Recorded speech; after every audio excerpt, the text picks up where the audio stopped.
ٹوٹی پھوٹی سڑکیں، جا بجا گڈھے، یہ کسی دیہات کا منظر نہیں بلکہ پشاور کا علاقہ لاہوری گیٹ ہے، جہاں کی مین روڈ کی ابتر حالت سے نہ صرف ٹرانسپورٹ بلکہ آنے جانے والے افراد کو شدید مشکلات کا سامنا ہے۔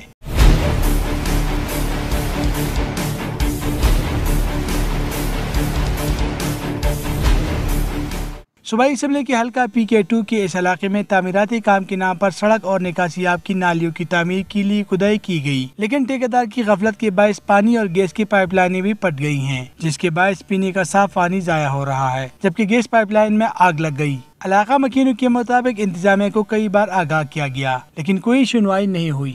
گیس کمپلین والوں کو بھی انہوں نے اطلاع دی ہے، کوئی بھی نہیں ہے۔ یہ پولیس والا کھڑے 2 گھنٹے ہو گیا، نمبریں ملاتے کوئی نہیں آتا ہے۔ ترقیاتی کاموں میں سست روی نے شہریوں کو حکومت سے نالا کر دیا ہے۔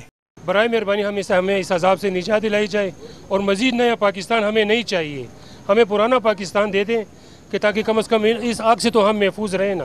لوگ تباہ اٹھ لے کے بس بیٹھ جاتے کرسی تے، کیا عوام کا کوئی پرواہ نہیں کرتا، دیکھ تو صحیح کہ پہ بن دے۔ علاقے کی ابتر صورتحال کے پیش نظر وکیلوں نے دھمکی دی ہے کہ اگر تعمیراتی کام جلد از جلد مکمل نہ کیا گیا تو وہ بطور احتجاج سڑکوں پر نکلیں گے۔ کیمرہ مین نذیر اللہ کے ساتھ مسرت اللہ، دنیا نیوز پشاور۔